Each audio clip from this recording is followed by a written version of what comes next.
Boa noite, gente boa. O nosso presidente, quando ele, perdão, gente, me chamou para trazer uma mensagem para a igreja nessa ocasião, ele enfatizou bem a questão da saúde emocional, da saúde mental, da nossa saúde psíquica. E eu não sei se você percebe que quando o nosso mundo interior está prejudicado, um monte de coisa fica prejudicada na nossa vida. Você pode estar vivendo uma vida maravilhosa, você pode estar cercado de pessoas maravilhosas, você pode estar, de certa forma, desfrutando daquilo que muita gente deseja, mas como o seu mundo interno não está legal, você não tem aquele prazer normal que teria. Da mesma forma, quando uma pessoa está bem internamente, a vida pode estar caótica, os problemas estão ali, gente difícil por toda parte, mas essa pessoa ela consegue lidar melhor com essa realidade. E aí eu me lembro inclusive da palavra do apóstolo, quando ele diz: eu aprendi a viver contente em toda e qualquer situação. Quando eu leio o verbo aprender ali, eu percebo que a gente não nasce sabendo viver contente em toda e qualquer situação. Até porque a insatisfação, o descontentamento, obrigado, meu irmão, é algo comum ao ser humano. A minha geração tinha no máximo uns 2 ou 3 canais de TV para assistir desenho, e mesmo assim pela manhã. A nova geração pode ver qualquer desenho, qualquer hora, e eles sofrem. Eles têm às vezes até angústia, porque eles passam um tempão para ver que desenho assistir, e aí quando vai assistir, já se passou um tempão. Eu observo quando a gente vai procurar um filme em algum aplicativo, ou esqueci o termo que se usa, né, para esses streams aí, a gente demora um tempão para encontrar. No meu tempo de moleque, ali onde é a CIA, tinha um cinema chamado Cinepaz. E aí, naquele sábado, é American Ninja e Pelotão de Guerra, só tem aquilo. E ainda bem que tinham 2 filmes, porque em alguns cinemas só tinha um filme para ver. E hoje, a nova geração não sabe o que é isso. Esperar um filme passar no cinema de Caxias. E às vezes, na insegurança de passar o filme no cinema de Caxias, a gente ia de Madureira. A gente ia para a Cinelândia, para ter um pouco mais de opção. Então, observe bem, nós tínhamos menos opções, mas que felicidade ir ao cinema. Eu lembro quando pela primeira vez minha irmã mais velha levou tanto minha outra irmã e me levou também para ver o Maneco Super Tio, né? O tio Maneco. Estava feliz da vida, nem lembro do filme, mas foi bom ter ido ao cinema, nunca tinha ido ao cinema. E hoje as pessoas elas ficam no celular angustiadas para encontrar um filme para ver, não porque não tenha, mas porque tem muitas opções. E aí observe bem, olha o nosso mundo interior. Uma pessoa que tem poucas opções está feliz com o que tem. Uma pessoa com muitas opções está descontente com o que tem. Interessante isso. Ou seja, é o nosso mundo interior.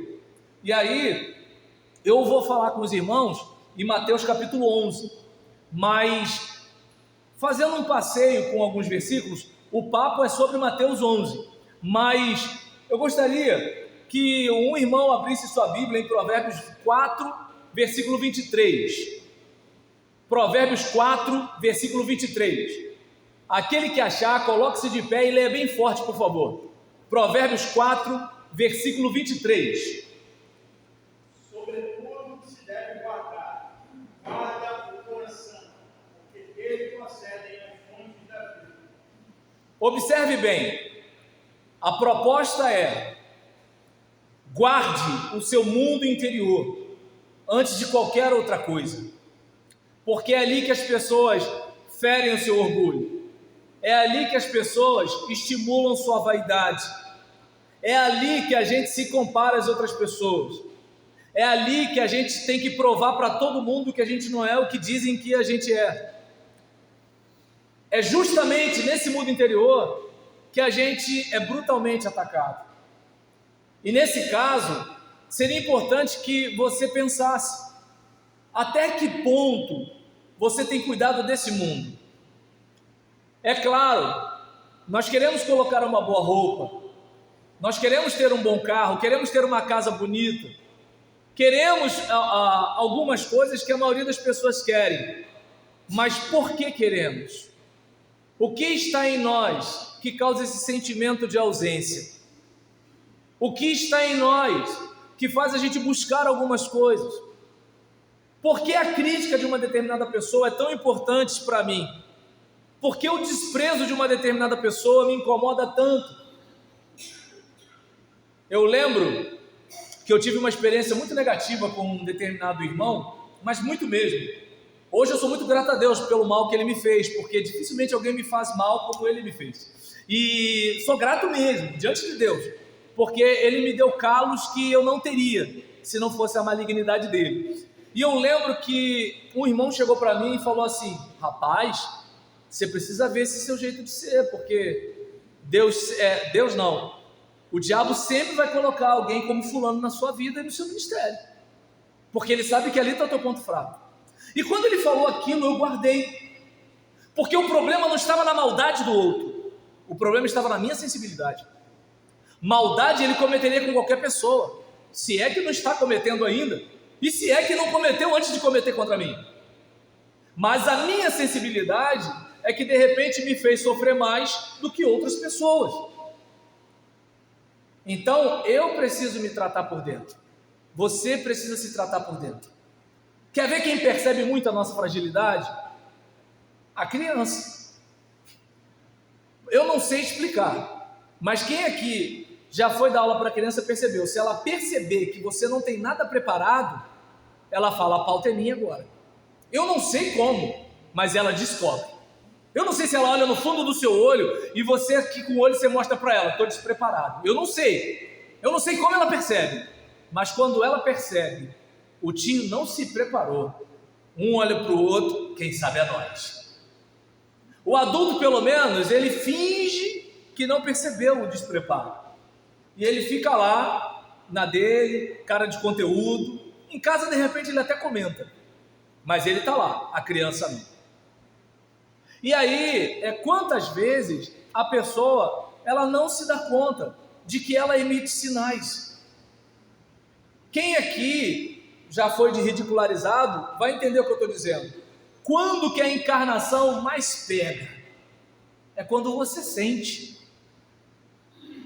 A pessoa encarnou na sua orelha, você não ligou. Ela encarnou no seu nariz, você não ligou.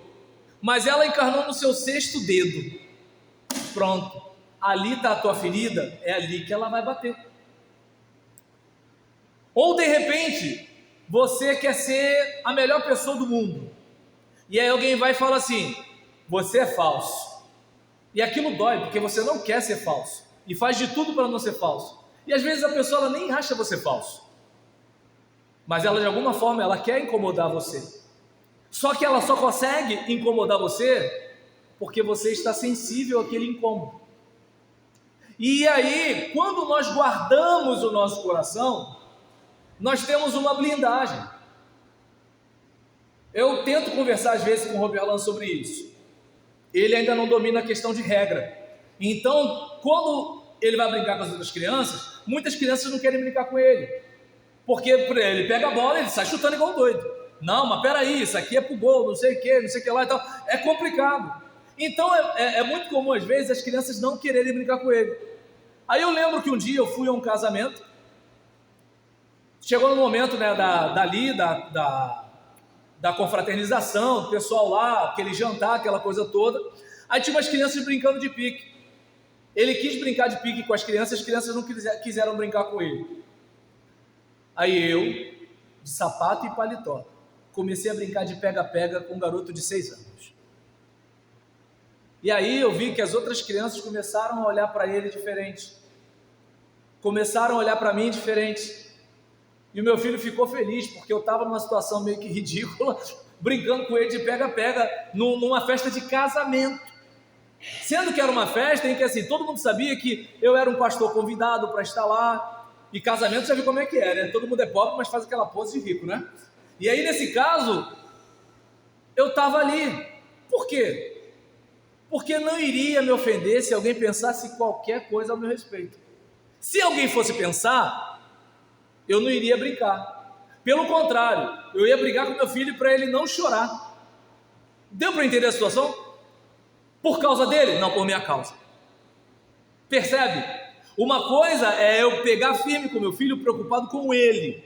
Outra coisa é pegar firme com meu filho preocupado comigo. E aí eu tenho que tratar. Falando do meu filho, o choro dele corta a minha alma. Mas eu sei que a vida não vai tratá-lo com mais amor do que eu. Então ele precisa lidar com o desconforto, sim. Estou dizendo que eu vou maltratá-lo? Não, mas eu preciso fazer. Mas quando eu penso no meu sentimento, o que eu faço? Deixa para lá, porque eu não quero me aborrecer. Porque eu não quero sofrer vendo meu filho chorando. Eu não sei se deu para perceber. Como professor, eu não vejo dificuldade no trato com os alunos. Para mim, difícil é lidar com pais. Porque até que ponto os pais querem enxergar os defeitos dos seus filhos? Até que ponto eles querem perceber que seus filhos implicam com outras crianças? Até que ponto eles querem reconhecer que eles, de alguma forma, não estão fazendo parceria com a escola na formação dos seus filhos? E aí, quando você pega essa mentalidade, você começa a perceber que o mundo interior é um espaço sagrado. Só que muitas vezes nós não damos a devida atenção para ele. Quando nós estamos entediados, o que fazemos? Buscamos alguma coisa para nos distrair. A gente não faz aquela viagem pelo tédio. A gente não faz uma reflexão. A gente se distrai. Porque se eu parar para pensar, eu penso em algumas lutas, eu penso em alguns problemas, eu penso em algumas palavras que me machucaram. Eu começo a pensar num monte de coisa que eu não estou a fim de pensar. Então eu coloco num filme. Aí a minha mente vai para outro lugar. Eu vou para a internet, fico passando o feed lá do Instagram, porque a minha mente vai para outro lugar. Quando aquele tédio me ajudaria a refletir alguma coisa sobre a minha vida. Vamos pensar no momento de raiva. Eu não gosto de sentir raiva. Mas se você observar bem, a raiva, ela sinaliza que algo não está legal e que algo de alguma forma precisa ser eliminado. Porque a raiva acaba virando um combustível para você agir. Só que geralmente quando sentimos raiva, nós queremos descontar em alguém e não combater um problema. E aí, quando você percebe que a raiva, ela tem um papel positivo e que não é necessariamente quebrar o nariz da outra pessoa, mas de você, eu não me conformo com essa situação, eu vou fazer alguma coisa para mudar. Até porque quando a raiva não é tratada, ela vira ódio. E gente com ódio é perigosa, porque ela está rindo para a tua cara e ela está puxando o seu tapete. Ela está te chamando de irmão e está te dando facada pelo canto. E eu estou falando ela para não dizer você nem dizer eu. Mas quando a gente tem ódio, algo de ruim começa a acontecer. E a gente sempre tenta contar para a gente mesmo uma história. Mas eu estou fazendo isso porque ele me fez aquilo. Mas eu estou fazendo isso porque meu coração é mau. Se meu coração não fosse mau, eu não faria. Não estou falando do seu, o meu é mau, eu tenho certeza absoluta disso.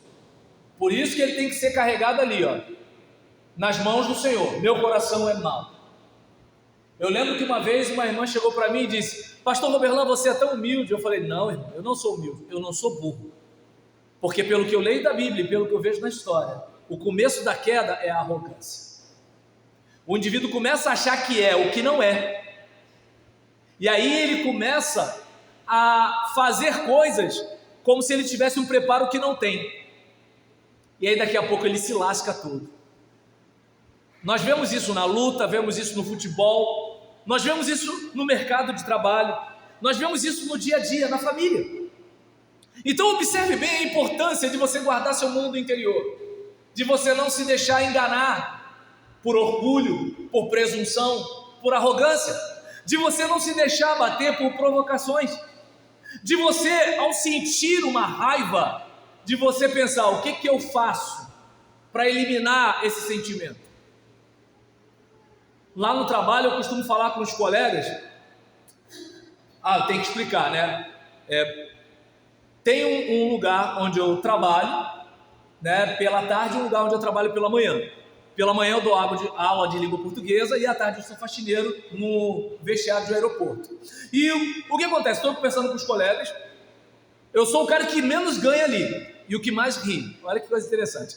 E aí, nesse caso, estou conversando com eles, aí quando começam a reclamar, eu falo, Deus é tão bom, mas tão bom, que deixa coisas ficarem tão ruins, mas tão ruins, para a gente mudar. E qual é o problema da pessoa revoltadinha? Ela reclama do que permite. Ela está com raiva, mas continua ali. Ela está com raiva, mas continua naquele relacionamento. Ela está com raiva, mas continua aturando aquele maltrato. Ela está com raiva, mas continua sem estudar para conseguir uma promoção no trabalho. Ela está com raiva, mas continua se submetendo àquilo ali, em vez de fazer alguma coisa para mudar de vida. Eu não gosto dessa casa onde eu moro. Então vamos fazer alguma coisa para mudar? Ou mudar a casa, ou mudar de casa? Mas eu não tenho dinheiro. Vamos ganhar mais dinheiro então para mudar de casa? Ou seja, essa raiva tem que ser combustível e não um veneno para você se destruir por dentro. Aí quando a gente pensa na raiva, a gente pode eliminar a raiva, mas ela vai surgir em algum outro momento. Vai! A coisa mais fácil do mundo é você ficar irritado com alguém, com alguma coisa. E aí, quando você percebe que você não pode se permitir vulnerável por dentro, você muda. Quando, por exemplo, eu falei agora há pouco do meu filho, eu falo, Roberto, as pessoas não são obrigadas a brincar com você. Elas brincam com você se quiserem. Aprenda a jogar e vai ficar mais fácil elas brincarem com você. É um pouco mais difícil convencê-lo de que se ele treinar mais, ele vai ficar bom e vão querer ficar com ele. É mais difícil isso. Agora é absurdo quando eu converso isso com um adulto e o adulto não percebe. Ontem eu estava falando a alguns casais e eu falei assim, gente, você não precisa ficar mendigando afeto. Você não precisa ficar mendigando sexo. Você só precisa melhorar como pessoa para que a outra pessoa deseje você. Você não pode obrigar a outra pessoa a desejar você, meu Deus do céu. Você precisa melhorar. Mas a gente quer que o mundo todo mude e a gente não quer mudar. A gente quer prosperar, mas a gente não quer trabalhar nem estudar. A gente quer que as pessoas gostem da gente, mas a gente não é educado. Então eu não sei se você consegue observar que muitas vezes a nossa situação só está do jeito que está porque nós vivemos como vivemos. Se queremos que a vida melhore, melhoremos, portanto. Então, nesse caso, observe bem, sobre tudo que você tem para guardar, guarde o seu coração, proteja o seu mundo interior. Vamos pensar na questão da ansiedade, e eu não estou me referindo aqui ao transtorno que a pessoa precisa do medicamento, mas quando a gente chega ao ponto do medicamento, é porque na parte do hábito, a gente já vacilou muito. Porque quando chega na parte do medicamento, é porque substâncias no nosso corpo já estão prejudicadas. Os pensamentos deveriam ser melhor trabalhados. Os sentimentos. Aí talvez você pode pensar, de vez em quando o pastor Gisele me encarna dizendo que eu uso teologia coach. Mas aí, pensa comigo o seguinte, algumas coisas, duas coisas, ela falou isso e falou do horário. Olha o horário, hein? Aí nesse caso,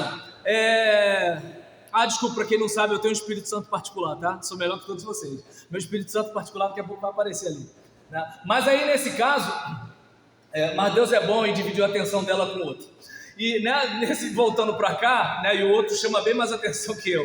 Mas aí, observe bem como são as coisas. O indivíduo, ele não se dá conta que ele ficou... É como, pensa num carro que você liga, você roda a chave, e aí você fica pisando no acelerador, mas com a marcha em ponto morto. Você faz barulho, você gasta combustível, dependendo do carro, sai fumaça, mas o carro não sai do lugar. É aquela preocupação. Você não fez, não faz, não vai fazer, mas está pensando. Não fez, não faz, não vai fazer, mas está pensando. Você não está ocupado, você está preocupado. Ah, mas a minha saúde, faça alguma coisa, porque se preocupar é não fazer nada. Ah, mas de repente vai acontecer isso, vai acontecer aquilo outro. Hoje, pastor, eu estava lembrando de um episódio. Eu fui contratado recentemente numa determinada escola.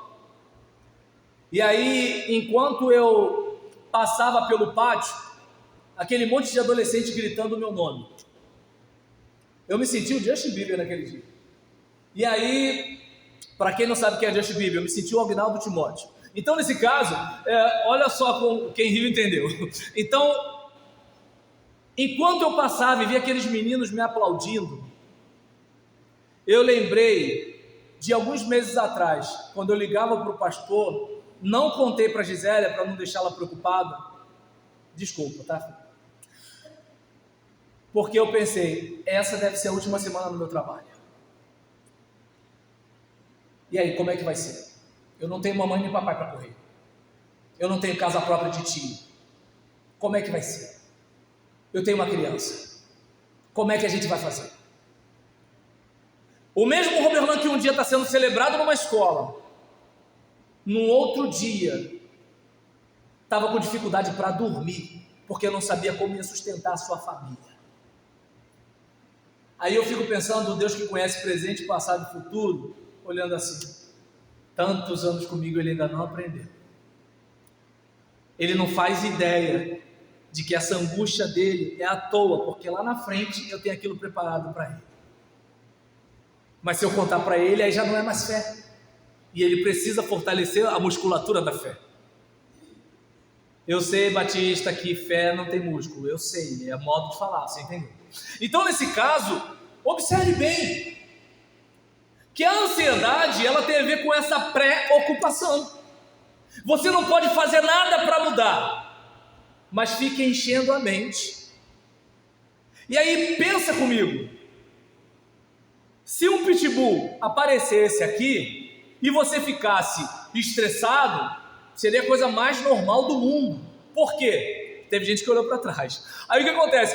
Você veria aquele bicho e pensaria, eu vou correr o máximo que puder. Dá para correr mais que o pitbull? Não, mas dá para correr mais do que o irmão que o pitbull vai pegar. Então, nesse caso, olha como é que são as coisas. Eu estou estressado para fugir de um problema.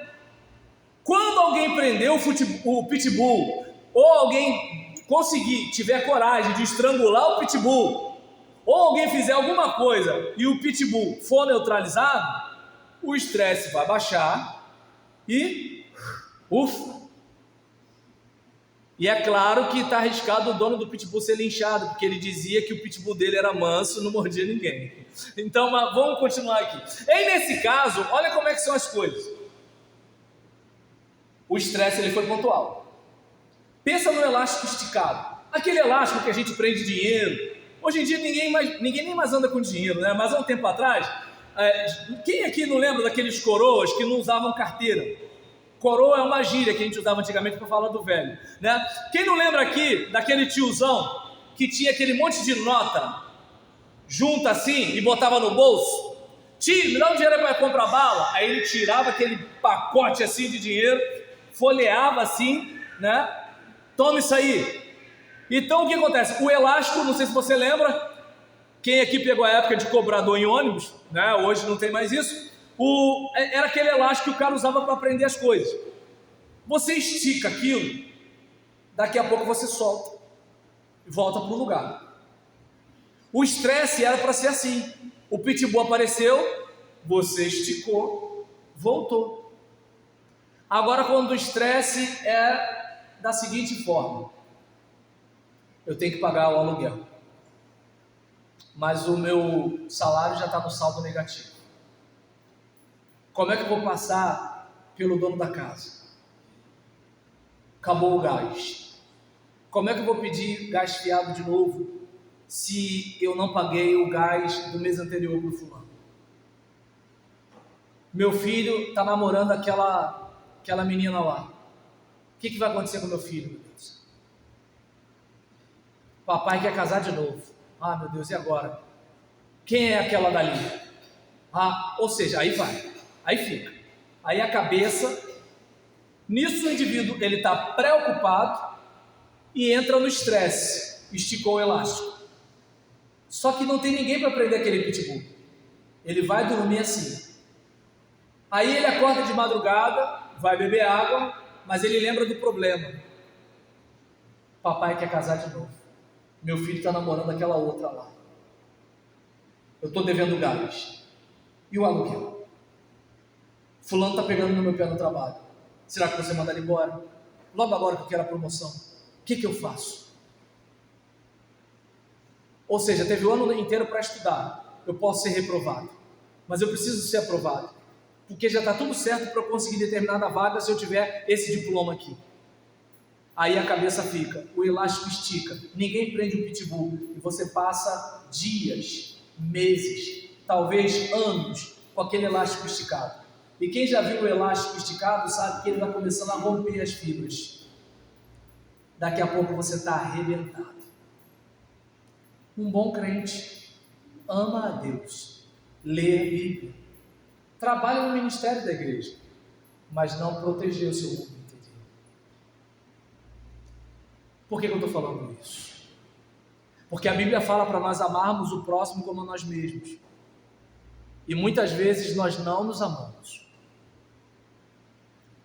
Claro que talvez você que me ouve pregar, né, você que vem no dia que eu prego, você já tem mais ou menos uma noção do que você vai ouvir.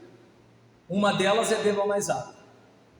E aí algumas pessoas falam, mas o que tem a ver beber água com se amar? Uma pessoa que não hidrata o seu próprio corpo não está se amando. Imagine o que seria de você sem o seu rim. Então é uma questão de amor próprio. Imagine o que é você precisar ir ao hospital sempre para fazer diálise. Imagine o que é de repente sua vida ser totalmente sacrificada por causa de um simples hábito, beber água, mesmo sem sede. É um gesto de amor. Mas muitas vezes nós não nos amamos o suficiente para nos cuidar. Ou de repente, aquela menina que se sujeita a namorar um cara, o cara não vale um biscoito. E ela se sujeita daquele jeito, e aí a gente se pergunta, ela se ama o suficiente?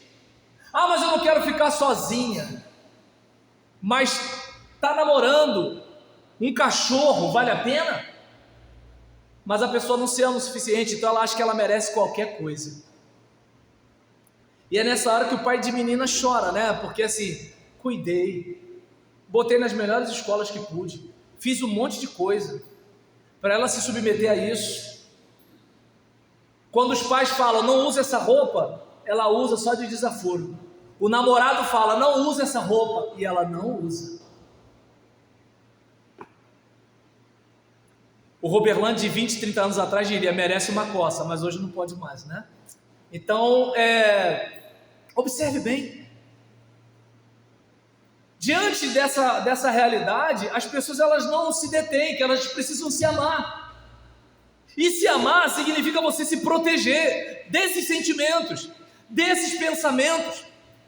Falei da raiva, falei do estresse, falei da ansiedade. Na minha experiência particular, eu passei por um tratamento contra a depressão de 5 anos, irmãos. 5 anos tomando remédio. E sabe o que eu reparei? Você está aqui, ó, todo mundo te chama para pregar. Todo mundo quer tirar foto com você. Todo mundo te procura porque você conhece alguém que conhece alguém. Você está aqui, ele deve estar com algum problema, deve ter feito alguma coisa, deve estar na casa dos encostos. Alguma coisa deve ter feito alguma coisa para merecer aquilo ali. E aí, é nessa hora que você percebe de que adianta você tentar ser tão forte, se quando você quebrar, você pode ser substituído, e as pessoas vão procurar outra pessoa para cercar, outra pessoa para elogiar. Aí, se você não se ama, se você não se cuida, ninguém vai fazer isso por você. O Batman não vem te salvar. Então, diante de uma situação dessa, seria importante que você fosse a primeira pessoa a cuidar de si mesmo. Porque nós não estamos falando aqui de crianças. Pelo meu filho, é batata frita e refrigerante todo dia, o dia todo. Porque ele não faz ideia das consequências daquilo ali. Então ele tem que ter alguém de fora para marcar em cima. E eu marco mesmo. Eu não sei se vocês perceberam que se a Michelle não tivesse falado para mim assim, deixa, eu ia trazê-lo aqui para baixo. Aí talvez alguém diga, mas ele é criança, mas vai crescer. E ele não vai viver num mundo em que as pessoas o entendem.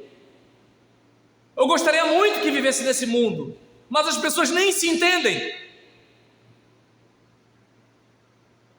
Eu lembro de um episódio em que várias crianças corriam dentro do templo. Quando ele foi correr, um diácono foi puxá-lo pelo braço. Quando eu ia com sangue nos olhos para cima do diácono, ele mesmo puxou o braço e o diácono ficou sem graça. Porque meu filho tem a personalidade mais forte que a minha. E aí, nesse caso, eu sinto até um pouco de inveja dele, irmã Luísa. Sinto. A respeito disso, eu não sei se dá para você perceber que criança tem alguém para fazer alguma coisa. Você não tem mais. Você não pode se deixar levar pelos conselhos de algumas pessoas. Acontece. A vida é assim mesmo. Não. Porque a vida é dura para quem é mole. E quanto mais mole você for, mais dura a vida vai ser para você. E quanto mais resistente, mais forte você for, mais fácil vai ser lidar com os problemas da vida. E os problemas sempre vão surgir. Se você observar, desde quando nascemos, é enfrentamento atrás de enfrentamentos. Eu lembro que a gente, quando o Roberlan era pequenininho, a gente tinha um monte de cuidado para ele não cair. Um dia que a gente deixou na casa da nossa sobrinha, deu com a cara no chão e ficou com um galo na testa. A gente era cheio de cuidado com ele para ele não se machucar e tudo tal. Um dia que ficou solto, com 3 crianças no quintal, um garoto foi, pegou a mangueira e jogou a água do jato da mangueira no olho dele. Ou seja, a gente não vai estar sempre. Então, ele precisa estar pronto para lidar com as adversidades da vida. Agora, eu e você já passamos do tempo. Não dá mais para a gente ficar assim, mas ela não presta, mas ele não presta, mas fulano é falso. Não adianta mais isso. Não dá para ensinar papagaio velho a cantar. Tem gente que quer viver do jeito que quer. E aí, o que eu observei? Eu ajudo quem quer ajuda. Quem não quer, passar bem. O próprio Jesus falou o quê? Vai lá e prega. Não ouviu? Sacode a poeira. Mas a gente quer ser mais do que Jesus. Você vai ter que ser salvo sim. Você vai ter que ser crente sim. Você não vai. Deus não obriga ninguém a ir para o céu, gente. Quem está indo para o inferno está indo com as próprias pernas.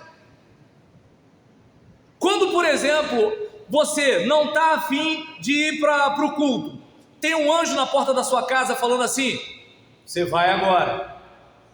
De repente, no seu caso até pode ter, mas na maioria dos casos não. É você que fala assim, eu preciso. E eu não sou mais criança. Na hora que você vai comer alguma coisa, poxa, eu tenho diabetes.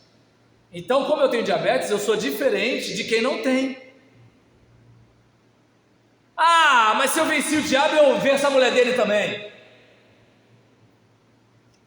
Aí muitas vezes a pessoa ela não se liga que esse desejo que ela tem faz dela escrava de si mesma.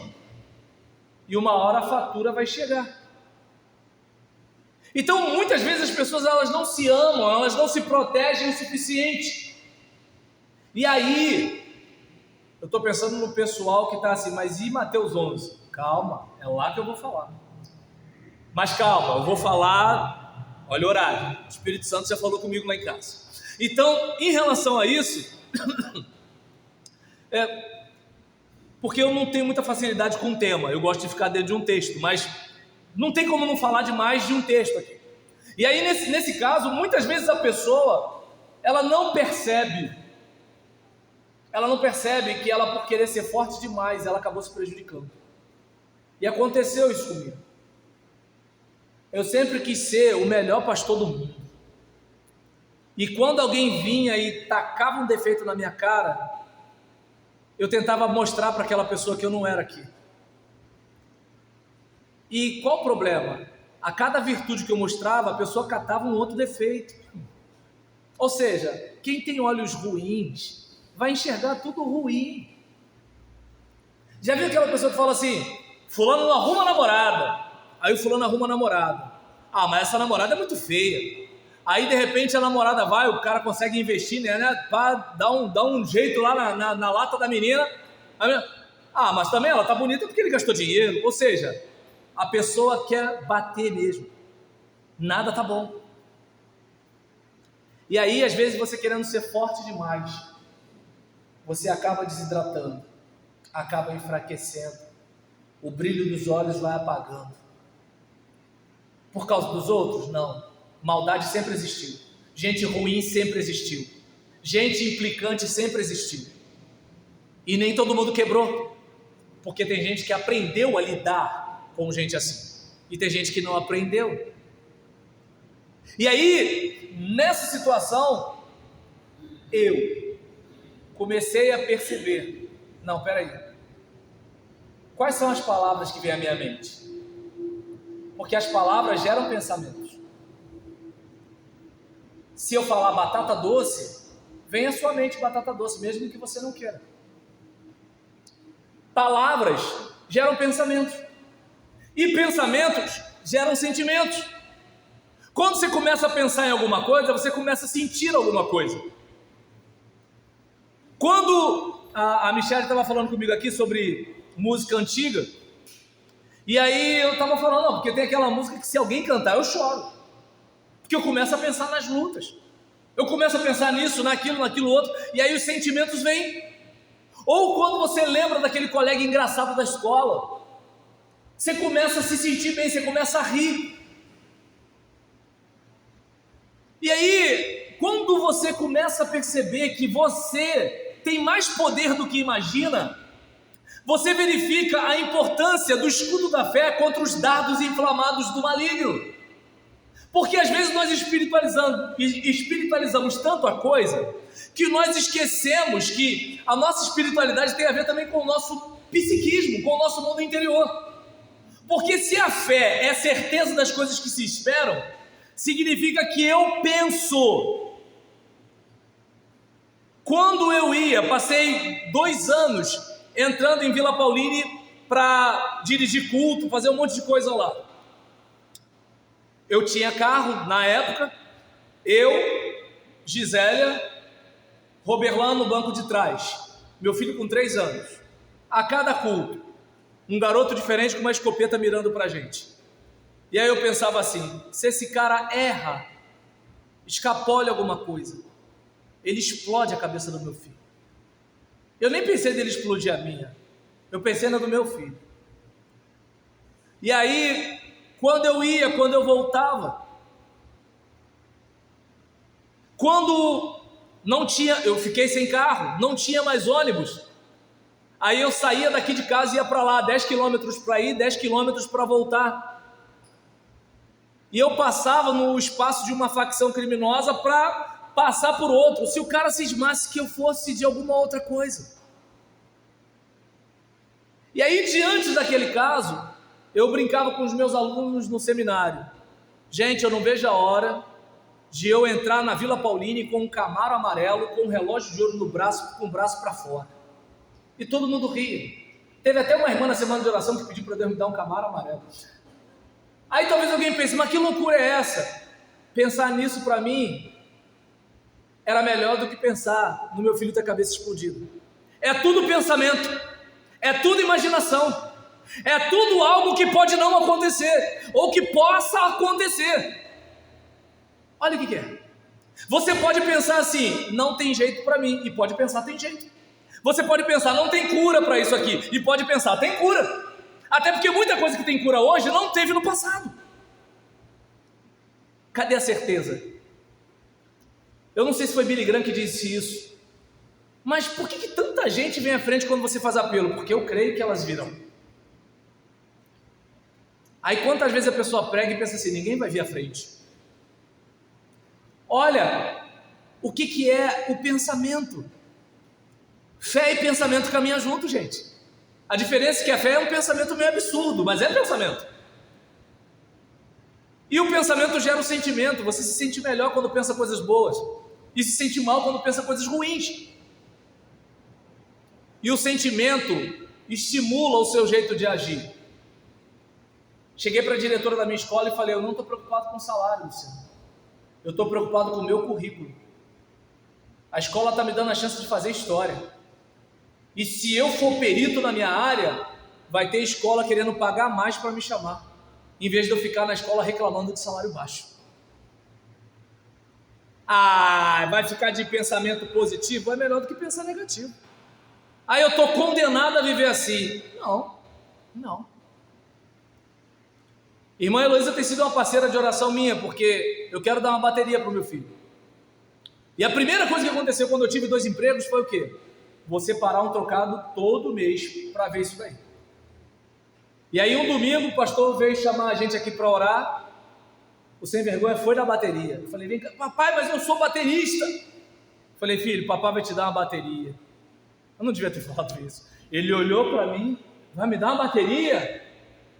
Agora todo dia ele sabe que eu vou dar uma bateria.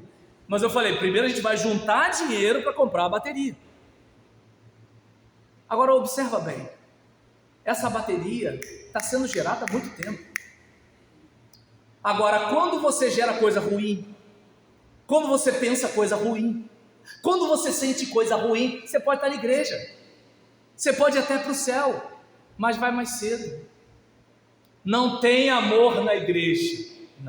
Não mistura as coisas. Tem gente que tem problema. Eu aprendi isso com o tratamento. Que eu precisei tomar remédio, não só por precisar, mas porque tinha gente que precisava tomar remédio e não tomou, e me perturbou, entendeu? Então o que acontece? Tem gente complicada, tem um pessoal meio relógio na igreja? Tem um pessoal que a igreja é do jeito deles. Ele diz que a igreja é de Jesus, mas é do jeito dele, e se não for do jeito dele, fica bravo. E quando fica bravo, só Deus e o diabo sabem o que ele faz. Mas não é todo mundo na igreja que é assim. Então você não pode botar na conta da igreja.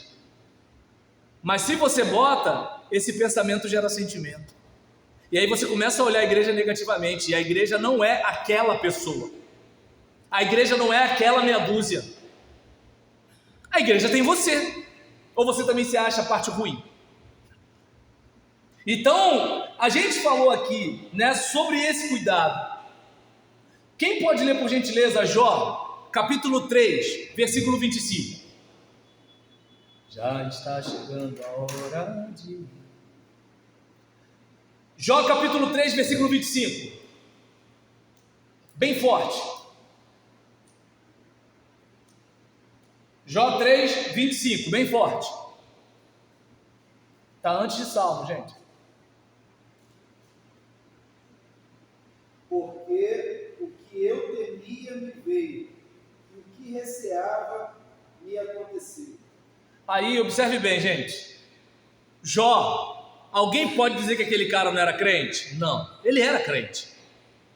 Eu fico pensando, irmão Cláudio, se de repente o diabo fosse lá bater um papo com Deus, e Deus falasse assim: Você viu o Roberlan? Não, nem me conta, porque o diabo ia ter um monte de coisa para falar de mim. Então, pô, Jó é um cara crente pra caramba.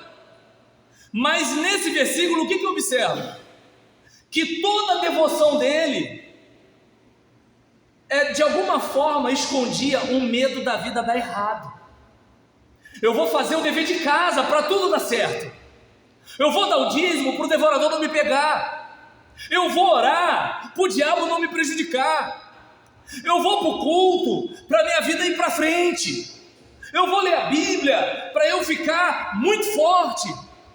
Quando você observa que os grandes homens de Deus tinham crises, Elias pediu a morte, Jeremias ficava incomodado porque Deus o atraía para o ministério, o cara sofreu. Gente, quando alguém fala Jeremias era um profeta chorão, filhão, prega há décadas e ninguém muda de vida. Pô, quando você prega e o povo fica conversando sobre o Flamengo na porta do templo, como é que você se sente? Eu dirigi uma congregação, aí o pastor mandou 2 diáconos para apoiar o trabalho. Falei, pastor, desculpa, tira aquele diácono lá. O trabalho está começando. Aquele pessoal está chegando sem vício nenhum. Aí ele fica vendo aquele pessoal ali, eles começam é uma questão de cultura. Eles começam a achar que aquilo ali é uma realidade de igreja. Pô, se isso me incomoda, eu não posso dizer que Jeremias era profeta chorão. Você pregar e ninguém ouvir. Então observa bem, Jó estava lá, fazendo tudo direitinho. Minha vida vai dar sempre certo, porque eu estou fazendo tudo certo. Tanto que é que os amigos de Jó falam o quê? Você tem que ter feito alguma coisa. Não tem como alguém passar por tanto problema assim, sem ter feito nada errado. Nós sabemos a história, nós sabemos da ação do diabo. Jó não soube e Deus não contou. É incrível isso, né? Jó reclama, desabafa, Deus puxa a orelha de Jó, chama a atenção de Jó, muda a sorte de Jó, mas não conta para Jó o que aconteceu. Ou seja, crê em mim e continue caminhando. Não tem que dar satisfação para você. Mas lembra, aquilo que eu mais temia me sobreveio. Então não sei se você percebe que tanto raiva, ansiedade, estresse, depressão, percebeu que está tudo ligado ao medo? Já reparou? Eu tenho raiva daquela pessoa, de alguma forma ela me incomoda, ela me transmite fragilidade. Eu estou ansioso, não consigo dormir, eu estou com medo de alguma coisa, de perder o emprego, de perder a namorada, de perder a saúde, de perder qualquer coisa, de perder o ministério. Percebeu a ansiedade? Porque se eu não tivesse medo, não teria ansiedade. Por que o carinha, ele fica nervoso na hora de chegar na menina e falar que quer namorá-la? Medo. Porque se ele não tivesse medo, como é que o pilantra faz? Ele sabe que pode ganhar ou não, mas ele não está nem aí. Ele vai, não tem medo. Agora o que tem medo, mas ela é muito bonita para mim. Mas o pai dela é bravo. Mas ela está na faculdade e eu ainda estou no ensino médio. Mas não sei o que, não sei o que lá. Ansiedade, medo. Então você percebe que a raiva, o estresse, a ansiedade, e aí talvez alguém possa ligar, mas o que tem a ver a depressão com isso? É porque na depressão, pensa no palito de fósforo, você acendeu, esquentou, pegou fogo, consumiu e encolheu. Você que se gastou tanto que ficou sem energia. Tem gente que pensa, né, que depressão é tristeza. Depressão tem a ver com falta de energia, de não ter brilho nos olhos. Falando novamente do meu filho, se você tirar uma foto de nós dois, o meu olhar e o dele, você vai entender o que eu estou falando. O dele está cheio de vida, o meu já está cansado. Eu posso rir, eu posso fazer assim, mas você vai perceber o cansaço no meu olhar e você vai perceber a vitalidade no dele. Então depressão tem a ver com essa energia roubada que consumiu a gente com o medo da dificuldade. E aí a gente observa aqui Mateus 11, 28, que é o texto que você está acostumado a ver e que eu gostaria que você pensasse. O próprio Jesus diz o quê? Versículo 28, venham a mim todos que estão cansados e sobrecarregados, e eu lhes darei descanso. E aí nesse caso, muitas vezes, eu e você não nos damos conta de que as coisas elas acontecem com a gente e elas vão roubando a nossa energia. E o que a gente faz? quando acaba a bateria do celular, a gente bota para recarregar.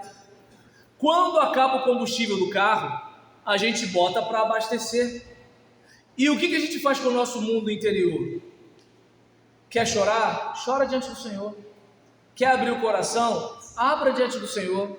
Porque você vai chorar no Facebook, vai vir os donos da verdade te encher de conselho que nem eles ouvem.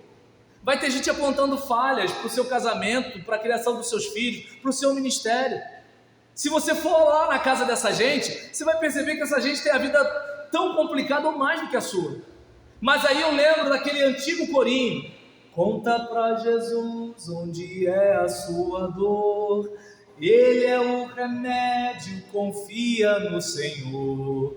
Não te desanimes com a tua cruz, o que tu precisas.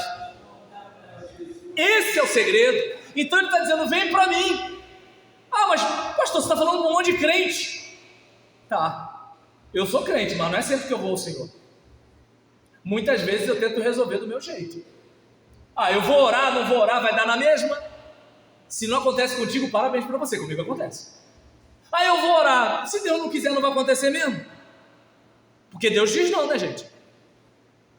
Ah, eu vou orar. A questão não é orar para a vida funcional, para a vida dar certo.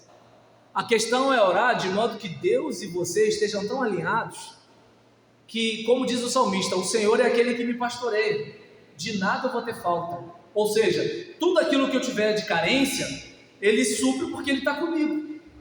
Esse é o segredo, essa é a sacada. Eu não oro para abrir meus caminhos, eu não oro para gente ruim sair da minha vida, eu não oro para minha igreja crescer e encher e tudo tal. Eu oro porque eu preciso andar com Ele. O resto eu faço como um filho faz com o pai. Pai, tem esse dinheiro para o chocolate? Não tem, mas eu estou com ele. Pai, posso jogar bola? Hoje não, mas eu estou com ele. O importante é a presença, o importante é a companhia. Porque justamente essa presença e essa companhia que você percebe que tudo mais é irrelevante. Se eu morrer, eu ganhei. Se eu não morrer, eu ganhei. Se eu for curado, eu ganhei. Se eu não for curado, eu ganhei. Se minha igreja crescer, eu ganhei. Se não crescer, eu ganhei. Se fulano se converter com a minha pregação, eu ganhei. Se ele não se converter, eu ganhei. Por quê? Porque eu não tenho que provar nada para ninguém. Eu só tenho que cumprir o que Deus mandou que eu fizesse. Só isso. Só isso. Eu não sou Deus e nem Deus obriga ninguém a ir para o céu. Então não sou eu que vou obrigar. Nem Deus obriga o crente a ser crente de verdade. Então não vou obrigar. O dono de igreja é problema de Deus, não é meu. O vizinho mau é problema de Deus, não é meu. O meu problema é o meu coração mau diante dele. O meu problema é eu me arrepender dos meus pecados diante dele. O meu problema é querer me tornar uma pessoa melhor diante dele. O resto eu vou vivendo, ainda que a figueira não floresça. E vida que segue. Então aí o texto está dizendo para nós: olha, vem para mim, você que está cansado e sobrecarregado, e eu vou dar descanso para você. Tomem sobre vocês o meu jugo. Não sei se você já viu aqueles carros de boi, né? 5 minutinhos, gente, agora vai. Aqueles carros de boi que você tem aquela madeira ali, colocando os dois. Se fosse um boi e um carneiro, ia ficar complicado. Se fosse um cachorro e um cavalo, ia ficar complicado. Por isso o problema do jugo desigual. E aí, nesse caso, a gente observa aqui, e em relação a essa realidade, olha, se vocês vierem, vocês vão ter um jugo que é suave. Não é uma carga pesada. Se está pesado, tem alguma coisa errada. Se o teu ministério está pesado, tem alguma coisa errada. No serviço do meu rei, eu sou feliz, satisfeito e abençoado. Eu lembro de um determinado diácono que, quando eu entreguei o ministério, ele veio me cumprimentar e falou assim: pastor, desculpa alguma coisa. Ele sabe o que ele fez. Falei: meu irmão, relaxa, o pastor sou eu, você não tem que me pedir desculpa de nada. Você fez o que você fez e eu fiz o que eu fiz, ponto. Por quê? Eu não posso ficar carregando a maldade dele a minha vida toda. Perdoar não é liberar os outros, perdoar é você se livrar do peso. Entende? Mas você não sabe o que eu passei. Você vai continuar sofrendo? A pessoa chutou a tua canela uma vez, você vai ficar ressentindo a dor todo dia? Essa pessoa não merece seu sofrimento. Se é para sofrer, eu sofro pelo meu filho internado, levando ponto. Se é para sofrer, eu sofro pela minha esposa, passando uma dificuldade. Agora eu sofrer porque uma pessoa chutou a minha canela e eu ficar todo dia, lembra? Palavra, pensamento, sentimento. Não vale a pena. Não vale a pena. A maior vitória que você tem contra alguém que lhe fez mal é perdoar. E nesse caso aqui, o jugo é suave. Se está pesado, reveja esse jugo, né? E aí nisso, o jugo é suave e o fardo é leve. Então, o apelo que eu faço para você é que você venha até Jesus, sabe? E que você o busque de um modo assim, olha, Senhor, eu não estou aqui por nenhum outro motivo, senão para conversar contigo. Tem um louvor da década acho que de 80 ou 90, em que o compositor dizia: pois quero estar contigo e beber das tuas fontes, vem saciar minha sede, que eu tenha mais profunda adoração. Ou seja, o mais importante é isso. É como, por exemplo, um casal de namorado. Qual é o prazer que o cara tem? Estar junto da namorada. Aí que está a questão. Eu, por exemplo, para quem conhece o bairro, eu morava lá na Rua do Vinagre, perto do Colégio Fidélis Medeiros. E a Gisélia morava perto da 5 de Julho. Eu ia andando lá, só para ver a Gisélia. E às vezes, assim, a gente vinha do culto, eu a levava para casa e voltava, porque era 9 horas da noite e minha sogra falava que era meia-noite, né? Só para eu ir embora. Então era mais ou menos assim, mas ficar perto dela era tudo para mim. Assim é o relacionamento. Eu quero estar perto, independentemente do que eu ganho ou não. Eu não posso dar muitas coisas para o meu filho que eu gostaria de dar, mas quando eu brinco com ele de carrinho na rua, carrinho mesmo, gente, cordãozinho, carro, eu, burro velho, puxando carrinho na rua, e ele, aí a gente volta para casa, ele fala assim: mamãe, foi legal demais. Eu querendo dar brinquedo caro para o meu filho, e meu filho feliz com o pai puxando carrinho com barbante na rua. Relacionamento. Então, a gente fecha por aqui. Eu peço que você se coloque de pé para nós orarmos, mas para a gente fechar aqui, 1 de João capítulo 4, versículo 18 e 19, porque a gente falou sobre o relacionamento, mas não pensou o seguinte: como é que a gente lida com algumas coisas? Versículo 18 diz: no amor, 1 de João 4, versículo 18, no amor não há medo. Ao contrário, o perfeito amor expulsa o medo, porque o medo supõe castigo, e aquele que teme não está aperfeiçoado no amor. É claro que nesse contexto aqui, a gente pensa muito em amor de Deus, eternidade, salvação, perdição e assim por diante. Mas pense o seguinte: quando você ama, você só quer fazer o melhor. Você não está preocupado com mais nada. Sei lá no que o Roberlão vai se tornar, mas eu estou derramando a minha vida na vida dele. Eu não faço ideia de como vai ser a igreja de daqui a 1 ano, 2 anos, 10 anos, mas eu estou derramando a minha vida para que a igreja seja melhor. Eu não faço ideia de como as pessoas com quem eu convivo. Tem um rapaz aqui na esquina que todo dia que eu venho, eu passo lá para chamá-lo para o culto, e ele sempre tem uma história, e no próximo eu vou chamá-lo de novo. Se ele nunca vier, o problema é dele, e eu não estou preocupado com isso. Eu estou derramando a minha vida, porque o verdadeiro amor lança fora todo medo. Então, ame e siga. Ame, mesmo que as pessoas não mereçam. Lembre-se de Jesus.